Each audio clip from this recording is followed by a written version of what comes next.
Hello, everyone, and welcome back to the From Hurt to Hope podcast. I am so excited that you are here. It's been a little while, and to be quite honest with you guys, I have not wanted to do any additional talking, to be honest. I am in the middle of the Medicare open enrollment season, which is kind of my thing before my ministry really got to the point where it is. And I still love to serve in that area and work with my seniors and work with them and help them with their finances and help them with their insurance. So I am in the middle of that. And there's so much more I want to share with you guys on that side of where I have been. But with that being said, I'm about halfway through and all I do is talk. All I do is talk. I have done hundreds of appointments already during this season, and it falls within a short month and a half of time that I have to do all these appointments. So today, even like I can just feel my voice kind of hurts. I just feel like raspy down in my chest. I do a lot of talking. I probably just need to have cough drops with me at all times. So I haven't really wanted to do any like additional talking.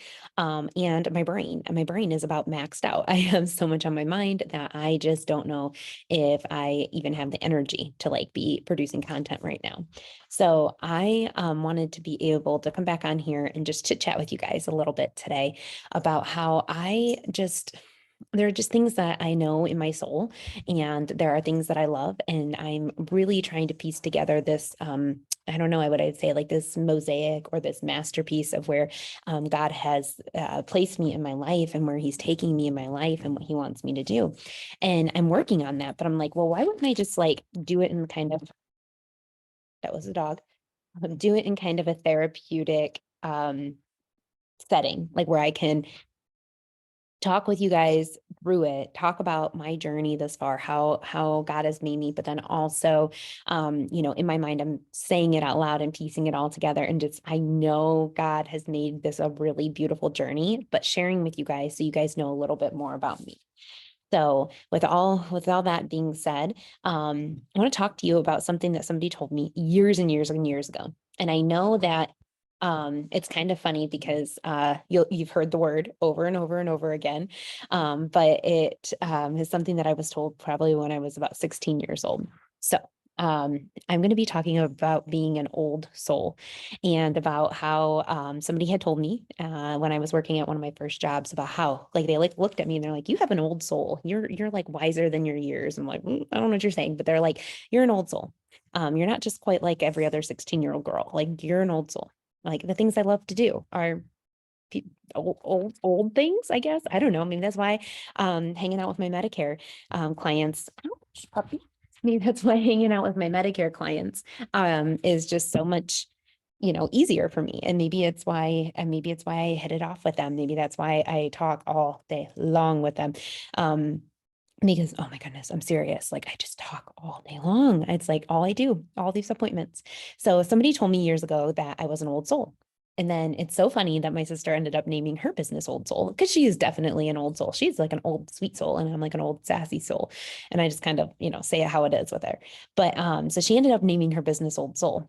And I want to take it a little back a little bit and just like explain how I'm an old soul, how all of that's came about, but just no confusion of like, the business and everything like that. So when I was a little girl, I remember just wanting to I've told you before, I'm scatterbrained. I am like an old scattered soul or something like that. I'm all over the place. I have tons of ideas that run through my mind all the time. I am super interested in history and geography. Kind of, not the most common things, but I will sit and watch documentaries all the time. I watch wartime videos. I watch documentaries on like former world leaders. Like you'd think like, really? Really? Yeah. Oh, yeah. I love it. I love it. I love reading historical placards all over the place.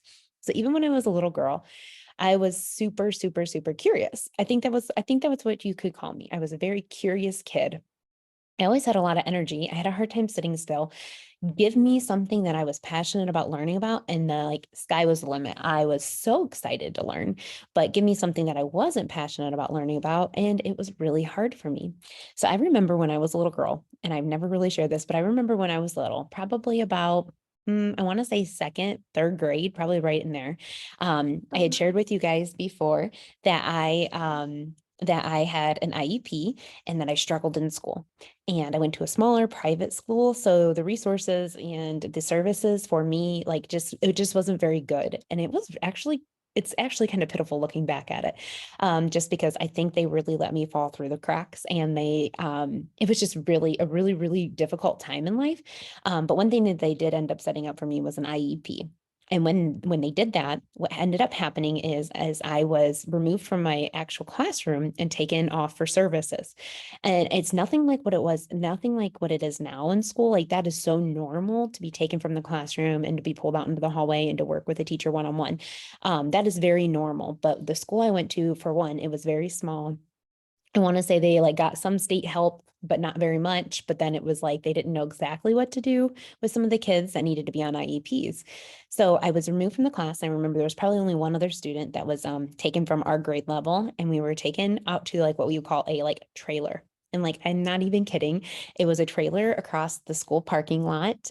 We had to walk from our classroom, and like sometimes the teacher would say, "Oh, it's time to go to Mrs. Da da da." I'm not going to say the name because they're still alive. My old teachers are still alive, but they'd be like, "It's time to go." And so like, I hated it because I had to stand up in front of everybody and walk out of the room and just feel like completely excluded, feel kind of ashamed, like, why is she leaving? Why are they leaving together? Where are they going? What are they going to do? So then I'd walk. I mean, I'm like talking like walk like down the halls, down the steps, across the campus, across the street, across the parking lot, and into these little trailers that they had. And in these little trailers, it was like its own little world. This is where speech, like kids would go for speech. This is where they did like the hearing test for kids. This is where all like the reading resources were. But to be honest with you, I want to say there was probably only two classrooms. And it was so weird because these were like old, I don't know. I think they used them for like construction, like project managing trailers, like those when you're on a construction site and they have those trailers set up and then like it looks kind of like an office inside. So that's what it was like. But we had like a few desks, and then you can tell like they had like stuck some like dry erase boards up on the walls. And there was one really old one, and then there was a newer one. So there's two, and there was a super old one and a new one. And sometimes like it had like this little like bridge between the two, and like I'd have to go back and forth between this bridge. So I was only supposed to be going there for like definitely like my reading language arts help. And then eventually ended up going out to the trailer for math, that was a different one, which is so strange. So I would be out there pretty much all day. I mean, what it felt like all day. I don't even know how many hours it ended up being, but a majority of the time I was not with my regular class, and I was pulled out and I was in this like special little trailer out in the middle of the parking lot, all, like with all different types of people. And I remember for the longest time, I was like the youngest kid. And I want to say maybe like, I don't know if they offered this before, but I felt like they were just starting it because nobody really knew like what we were all doing out there. Like the teachers didn't really know. It seemed like it was all new. Maybe that was just like my concept of it, but I don't know if they realized like, hey, we got a lot of kids that, could use state services and they need IEPs. And then they like kind of like formed this. So like I said, one was like a newer trailer. One was like an older, like construction site management trailer, which is interesting. They put some desks in there. Had like carpet in there. It was really interesting. Trying to think, did we have a bathroom in there? I honestly don't think we did. Thinking back on it, call that kind of crazy. I want to say we had to go across the street to the bathroom. We had to like walk back to the school to go to the bathroom, which is just so crazy. Maybe there was, maybe I'm just like completely missing it. But I was like the youngest one. I don't know why. I just remember being like one of the youngest kids that were pulled out and taken over there. And like I said, this was like second, third grade probably. And I would go over there and I would sit with kids who were in seventh, eighth grade. I don't think I was with any high schoolers at all, but like sixth, seventh, eighth graders would be in there with me. And the teacher would have like lessons for them and lessons for me. And then she made me my own like spelling list, which was so interesting because like if it was Thanksgiving time, my spelling list was like pumpkins and turkey and Christmas and stockings and things like that, like which is so crazy because I wasn't technically learning like the grade level work I should have been learning, which is interesting. So I was in this room and would do my reading and I do my lessons, and like I don't even know if I was like technically being graded at like the level or scale or whatever that they would have been doing. But honestly, it was like a gift in a way, because I honestly remember thinking back to it, with all of that being said, I remember thinking back and or being there in that like little trailer and going there for my services and being there and thinking that was my office, because there were little cubicles, like there were little desks and little cubicles set up. Because like I said, it was like a construction site or something, for an office at one point in time, and there were desks and things like that. And I remember like sitting in there and thinking like, okay, like I'm at my work for the day. So then my teacher would hand me the papers and like I'd like write them out, and it would like make me feel like I was like a little secretary. And even at one time, I think in my little cubicle, there was like an old phone sitting over there. So I'd just be like, typing away or like, playing in a way. Like I really felt like, okay, she gave me my work and then like I'm going to do my work. And, you know, I felt like I was in an office, and I played like I was in an office, and then I do my work. And I'm like, I used to think like, this is what I want to do when I get older. I want to have a desk and I want to have an office and I want to be able to, get my work done and then have free time, because that's what we did. If we got our work done over there, then we had like free time. And I think like, like I said, I don't even know how many hours I ended up being over there, but I had a lot of time to play that old game called Pioneer Trail. I think that's what it was called. I don't know. I was never good at it. But we had a lot of time. We had a lot of time on our hands over there. And I would say like there was time to like goof off, and there was time to like mess around, I guess. And the teachers, they were great. I had like great teachers over there. But like I said, I just don't know if there was like any rhyme or rhythm to some of the things that I was learning. There probably was, and I got to where I am today, and I think I turned out okay. But it was just really interesting. But I remember even back at that time in my life, being a young girl, that I like would pretend that that was my office, and that I was with kids that were older than me, multiple grade levels older than me, and then I was just like kind of like thrown out there. And then that continued. And I just remember always like when I play at home, I would play like I was a banker, or I play post office, and I make my own little tiny stamps and act like I was selling stamps and stick them to paper. And I do all these things. And thinking back on it, I'm like, I mean, I definitely played baby dolls. I played baby dolls until I was like probably 11 or beyond. I always loved playing baby dolls. I love playing Barbie dolls. But when I played Barbies, I loved it because I loved to set up the houses. I loved to decorate. I love to like get the things done and design them. So then even when I got a little bit too old to start like playing with Barbie dolls and things, I would say like I just really didn't care about playing like with the dolls, but I loved to decorate the houses for my sister. So then I started doing that, or I'd set them up for her. And I'd like make these big masking tape like floor plans on the ground, and I'd tape it all out, and then I'd like set them up for her, and then she'd be able to play with them. So just things like that. I've always kind of just thought about like life and career and future and homes and things like that. So yeah, thought I was a little secretary in elementary school. I was like working away, I had my little pretend phone in my little cubicle in my little office site special ed classroom. And then things like that. I remember actually one of my tutors, and my parents ended up hiring a tutor for me, which was great. I didn't like it at the beginning, and I really didn't like it, but she would teach me different things. And I go to her house eventually. I would go to her house in the summer, and she would tutor me, and then we'd do like sewing projects. And then I'd always go hang out with my one aunt, and she would teach me different things like crocheting and things like that. So I have always just loved things. And it's kind of funny thinking back on it, skipping forward just a little bit, but like even for my graduation present, Brad bought me a graduation present, and he's like, well, what do you want? Or he wanted to get me a graduation present from high school, and I wanted a sewing machine. And that's when he ended up getting me. He went to Walmart and picked out the sewing machine that I wanted. And I got that. And that's still the sewing machine that I have today. So it's kind of interesting. Like, what do you want for your high school graduation? I wanted a sewing machine. So just things like that. So I would learn to sew, and I was learning things, and I would bake, and I do all these things. And I'd say like, you know what? I was like an old soul. Like, I don't know if I was doing things that everybody else my age was doing, but I would like take me to a Hobby Lobby or a Pack of Hands back in the day. And it was like my favorite place to be. I love a good craft store. So then in high school, in middle school, and as I grew more and more, in high school, I mean, I had just kind of just set my eyes on like, I don't know, real life stuff, I guess you would say. I want to say this was definitely like I had a very big leap, I guess, probably like with my, I don't know, I just fell into kind of my groove of things. By the time I got to like fifth grade, I didn't have any services anymore, didn't have an IEP anymore. I really started excelling with like reading and everything. Shared here before, you guys, I have dyslexia, and like ADHD. So, I did well. I did well with that stuff. So I didn't have to be pulled anymore for services, and I didn't go to tutoring anymore. And I actually like was like doing really well in school, got really good grades with no assistance and just different things like that. So, going into high school, I was like really finding my groove and really finding myself. My freshman year, I had my first serious relationship, and then after that heartbreak, I think after that heartbreak, I really grew up. I really grew up, and I, just really started thinking like, you know what, maybe I don't want to hang around with the people my age. He was younger than me. He was, I don't know, like a few months younger than me. We were in the same grade level. He was extremely smart. But he was just a few months younger than me. And I just remember saying like, I never want to date a younger guy because like there's an immaturity factor there. And I remember thinking that. And then I just like bunkered down, and I really went through a transition between my freshman and sophomore year. I started running, and I started like loving to run.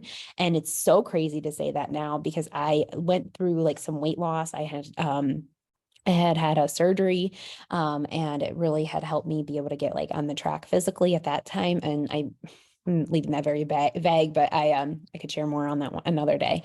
But I was able to get my health, like I was able to work on some things. I was having a lot of issues and things like that. So I was able to start working on my health. I cut out pop. I started challenging myself there, and then I started running. I remember my sister being a cross country runner when we were younger.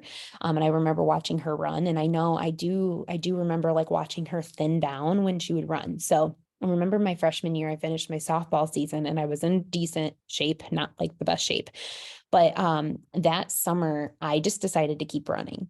Yes, like run, Forest, run. So I kept running. So it's so funny because the house that I am sitting in right now, my childhood home is only about a block and a half away, not very far away from where I live right now.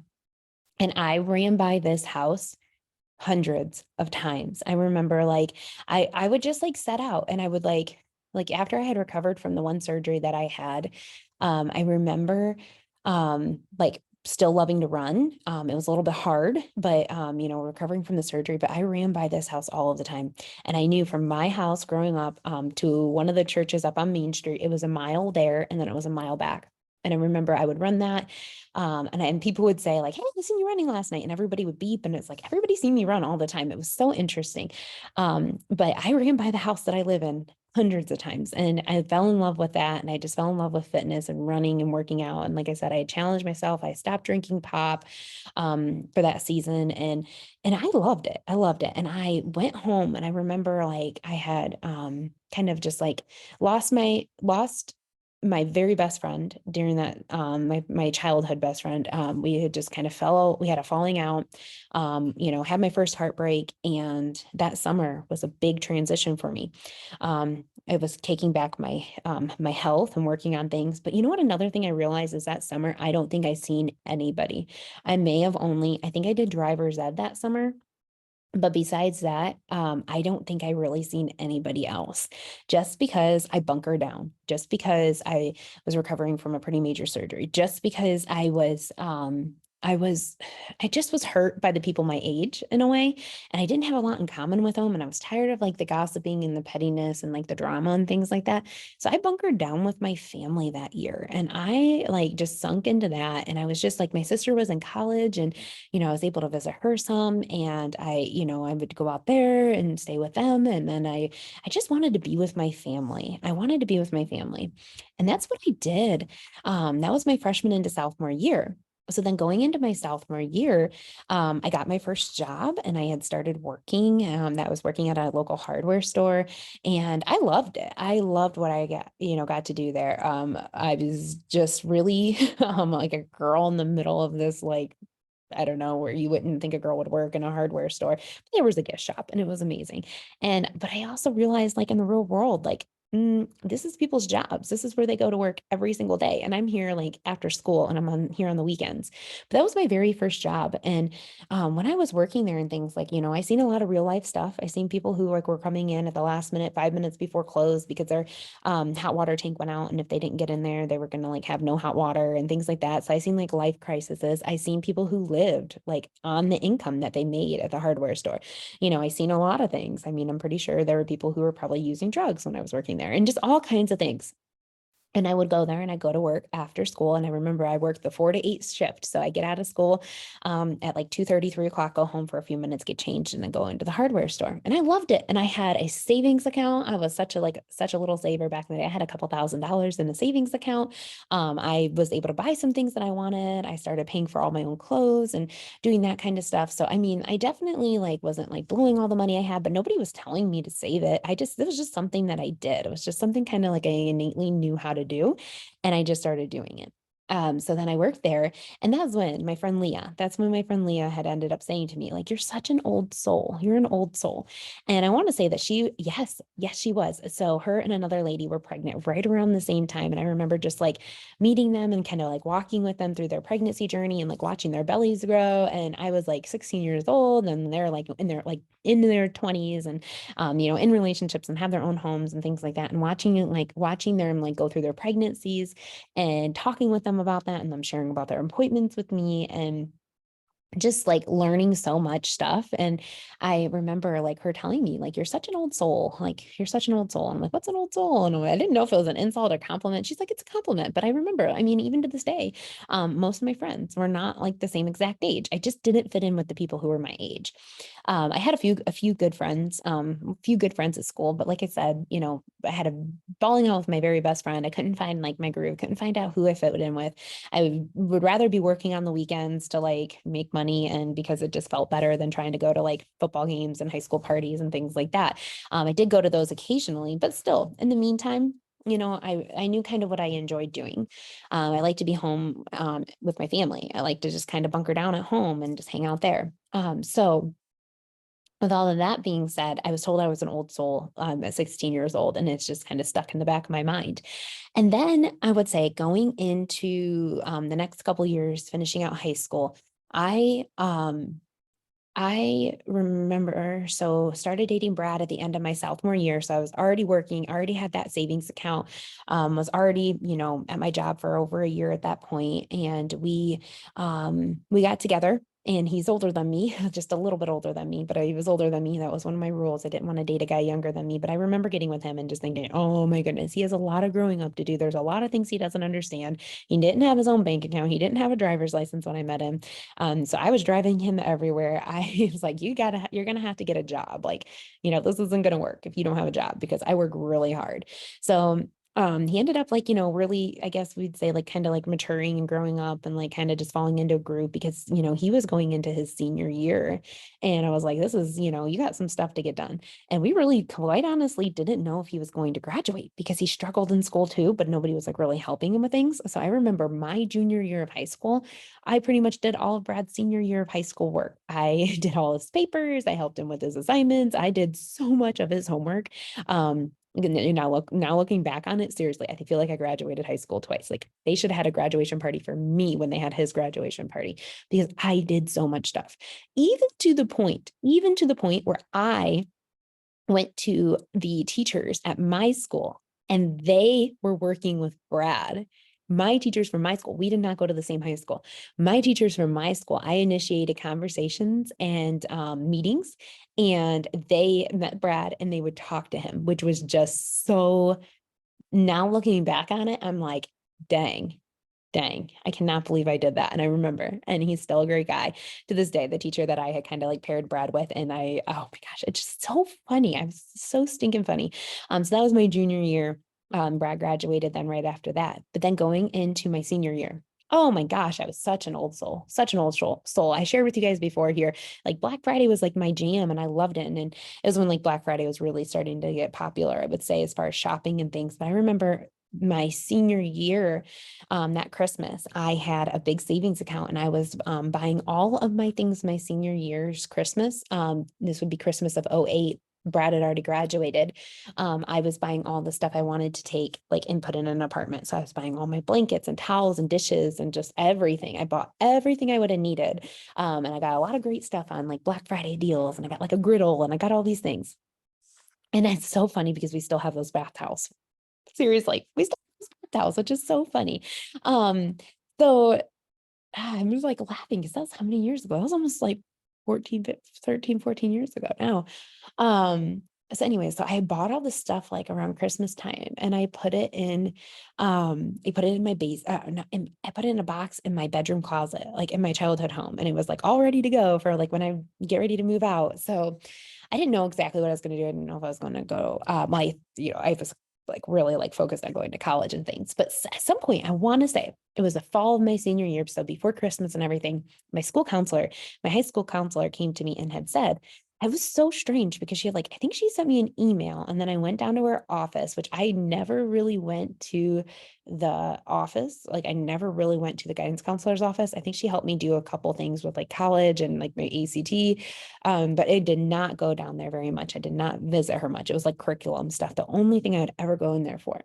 And I remember I got an email or something, and I went down and she said that she had a job that she thought I would be great for, and that she thought, I would be a good fit for me. And I was my senior year, I was in a class, oh gosh, what was it called? Independent study for art. So I only really had to go to a couple classes my senior year that were like senior soc. I think I had to take maybe a chemistry class, but I had opted to take an anatomy class in the place of like a couple years before.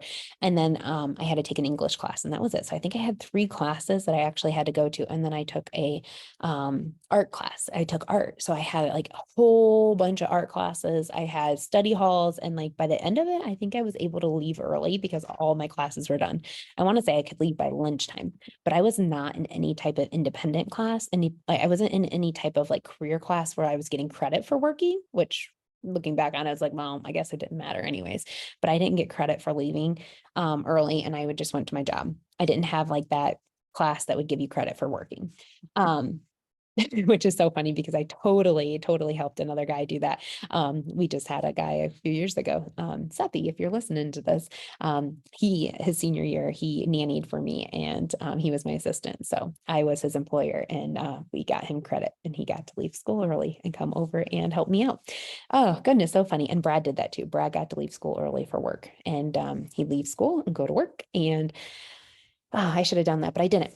So back to the story. I ended up being able to, she had said, I think this is a great job. I think you should check it out. Do you want to go interview for it? I think this is good. And so I ended up like going to the interview, and I got hired. Let me tell you guys what this job was. I was told it was going to be doing like filing and kind of like just like light office work and things like that, answering the phone for a local attorney. So I remember going home and telling my mom about it. And I'm like, I don't know where his office is. And like, I remember having this interview and everything set up. My guidance counselor they had reached out to the school to see if the school had any like high school students that were looking for like either an internship or like just like jobs and things like that, because they needed somebody to help them keep up on the filing in the office. So I ended up going to this interview. My mom told me where the office was. I drove up there, went to this interview, and like she had told me, she's like, at one time, I guess the attorney that I was going to work with, or interview with, he had some issues with alcohol, and he had gotten in trouble and things like that. So I remember my mom kind of had told me that beforehand. And I walked into this interview, and I was like nervous, and his wife was there and he was there, and this office is like right on Main Street in Norwalk, where I live. And I was like, oh, okay. So I go in there and I sit down, and they tell me what the job duties are going to be: filing and like filling out tax, or pulling files for the next day, and doing just like light documents and things like that. I'm like, okay, sounds great. They were going to pay me great money at that time, which was $10 an hour. They were going to pay me good money. Watch out for the puppy. You're gonna squish him. And I was like, yeah, absolutely. So I did that. So I worked there. I ended up going in at 3 o'clock every day, and I worked from 3 to 5 there. And then I worked at the hardware store on the weekends. So in my senior year of high school, I ended up having 2 jobs. I was an intern slash like receptionist slash worker at this attorney's office locally. And then I would also go, I also would go to work at the hardware store and work Saturday, Sunday. So I was working 7 days a week if you take that. Plus I was a senior in high school, plus like, like all these things. But I was excited and I was happy, and I was, doing a lot of stuff, and, I was just kind of my jam. But the one thing that I think kind of comes back, and I think about it often, not often, but, it definitely has come to mind, is that I ended up taking this job at the attorney's office, working 2 jobs in high school, like planning to move out, planning like to, what was I going to do with my life? And I kind of had thought maybe about being a paralegal, but then I just decided like, this isn't for me, especially after being at the attorney's office for a little while, because the things I've seen and things I did. So thinking back to this, yes, Oakland. Your stomach's upset. Okay. Thinking back to this and everything, I seen things that were like way beyond what I should have ever been seeing at 17, 18. Well, I was 18. I was 18 when I worked there.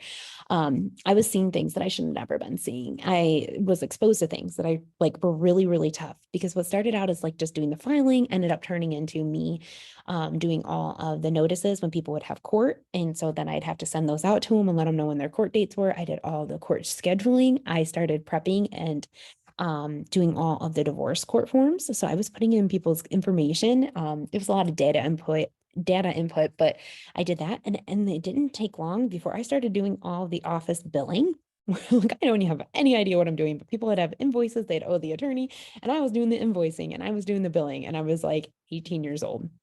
It was pretty crazy. But to be honest with you, so my senior year, it's so funny to even think back to this, but I would go to school and then I would know that the attorney had a big court case coming up. So I would leave school, go home, get some like lunch, get ready, change my clothes, go to work, and like help get files ready and put them in date order and get everything ready for huge court cases. Um, I remember sitting in school, like remembering things that I needed to do at work that afternoon. And I wasn't getting any credit like through the school. My guidance counselor through my high school set me up with this. And I just remember sitting there and like thinking like, oh my goodness, like, hey, I gotta like remind this person of that and this person of that, and that court case is coming up and this is happening. And like, oh, I wonder how court went today. I better hurry up, and get to get over to the office after school, because I want to know like, how did that come? What did the judge rule? How did this go? Did that case get finalized? And I remember all of this stuff. Another thing that is just so crazy thinking back to it is like the things I was seeing. I mean, when I worked for this attorney, we were representing at one time people who like had committed some pretty major crimes, and they were tough things. Like, they were really tough things. There at one point in time, there were like assaults, like, and like investigations, and I mean, there were people who were charged for like abuse and, child neglect. And just a few short years later, there was a homicide case, and we would get death threats. Like, there were crazy, crazy, crazy, crazy things that I was like I was seeing and I was dealing with, and like divorces, nasty, nasty breakups and divorces, and just like allegations and just issues. So I was seeing all of these things, and I would be like sitting there in high school, working my job, and like going to school and then going to work and like doing these things over and over again. It looked really great on the outside, and my guidance counselor set me up with it, but I probably needed some counseling. I probably would have needed some counseling through all of that. You guys, I'm not even kidding when I say like, I worked for this attorney and we ended up getting a homicide case where our client murdered his wife. He admitted to it. Our client murdered his wife, and he was elderly. Like, he was old when he murdered her. Like, they were in like their 80s and he killed her, and he got charged with gross abuse of a corpse. Like, not only did he get charged with murdering her, but he got charged with gross abuse of the corpse, which is pretty bad, which means he tried to like get rid of the body and mutilated it. It was just crazy. So let me tell you what, when I first started out in this stuff, I used to watch, like I said, I'm a documentary crazy. I love that kind of stuff. I was watching like a lot of crime stuff. I was watching a lot of Dateline, 48 Hours, things like that. I used to watch all of that. And then we got that homicide case, and the file and the pictures and the things that I was seeing. We were representing the guy. So he'd call from like the jail before he ended up getting sentenced to prison. He'd call and he'd send letters. He hand wrote a lot of letters to our office, to the attorney. And I got the mail, and I'd have to process that and get things ready, get all the mail out, get mail in. And the boss always liked the mail already opened. He liked the envelopes already opened and just everything like date ordered and like lined up. So I would open up the letters, and I know it was from him, and have the county jail on it. And I'd open it up, and I'd be like touching the same paper that I know a guy had brutally murdered his wife with those same hands that he had wrote that letter. And I'd go sit that on his desk until he got back to the office. And it was craziness. It was like, just like the craziest, crazy things looking back at it. And because, you guys, this is to be 100% honest with you, because of confidentiality and like working for an attorney's office, I couldn't talk to anybody about this stuff.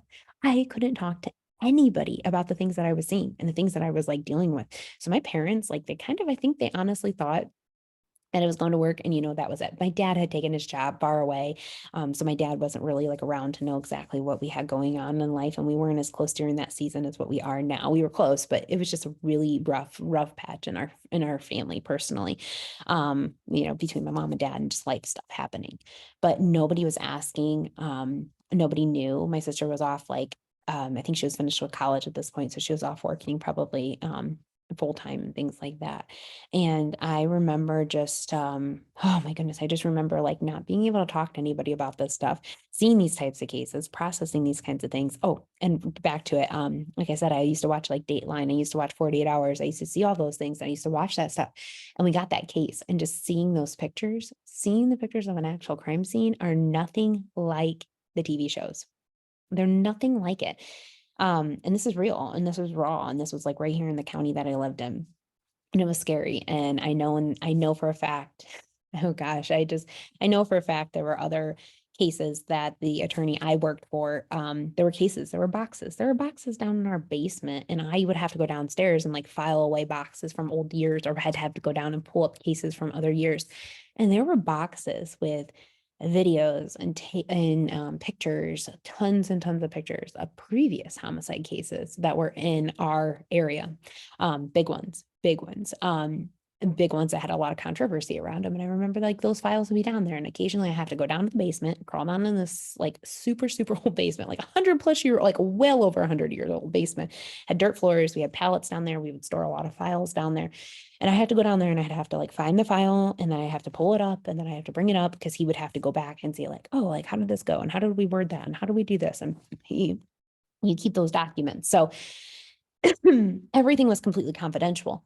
But I was seeing things. I was definitely reading things, seeing things, having to talk to people on the phone that I knew like had done like things to kids and like issues and like getting letters. I remember one time we had a guy who was over in the county jail. It wasn't in our county, it was in a different county. For some reason, he had multiple charges. I can't even to this day, even if I wanted to, I cannot remember exactly what happened or the details of that case.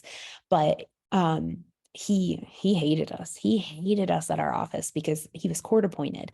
But he hated us. He hated us. And oh my goodness, I remember him telling us, like, I know where you sit. I know what the front of your office looks like. I have people who sit outside on the sidewalk and they watch you guys walk into your office. It's just a matter of time. Nobody would even know. We'd just park at the stoplight. All we'd have to do is fire once and we'd be out of there and nobody would even know who did it or what did it. And he's like, I can see you from the road. We have people standing across the street that will watch you guys in your office. Like, it was so weird. Like he would it ended up getting to the point where I think like he ended up like we weren't his attorney anymore or something like that. We, as in me, but the office, we didn't have to represent him anymore because it was crazy. Like he'd be like, I have people watching you guys walk to your cars down at the public parking lot. So every time we would like leave the office, we were like on edge. Like we were scared, me and the other receptionists, and like we were scared. It was scary. It was just definitely beyond my years, beyond my intellect. But I was able to do that. And I guess that's why, like, I guess by the time I got to like my senior year in high school, I was just like so over it. And I had like just set my eyes on like adulthood and living, like just getting out of there and just getting on with my life and being around other people because like I worked with people who were twice my age. I worked with people where this was their career. I worked for an attorney that struggled as an alcoholic for a long time, but he recovered, but his wife that he was married to was still an alcoholic, like an angry, messy alcoholic to the point where I would have to go over to their house if he was at court and he hadn't heard from his wife in a little while.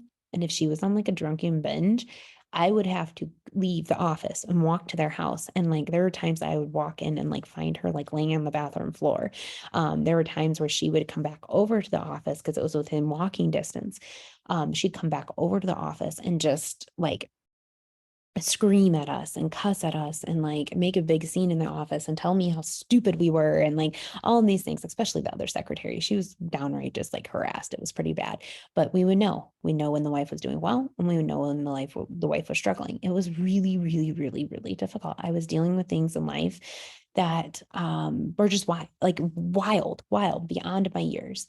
So not only did I work two jobs in high school, not only like was I just trying to navigate through life, but I just knew I didn't have a lot of friends who were my age and I didn't know exactly what it was going to be. But I have always just been an old soul. I've always just been put in situations that are just like years and years and years ahead of what I guess typical people my age were doing. Even more so into the point like of just becoming parents. I mean, by the time that I got married at 21 years old, Brad was 22, had our twins at I was 22, supposed to be 23 when they were born, and I was 22. I mean, having people who were married and having two kids by the age of 22 is just kind of not heard of these days, which I completely get it. I wasn't getting married at 16, but also getting married at 22 and having or 21 and 22 and having babies like the year later. It was crazy, buying houses and starting careers and things like that. Very interesting stuff, having medically ill babies at a young age.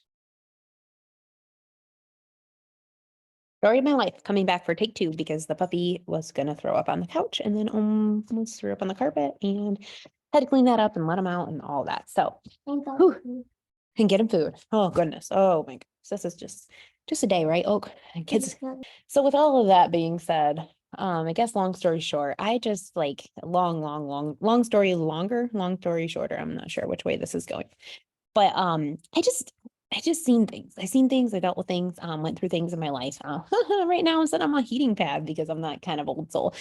Give me my comfy fleece pants and my heating pad on warm or a cold fall morning. So those are the kinds of things. I've always loved waking up early. I have always loved like crafting, documentaries, history, things like that. Just always have been an old soul.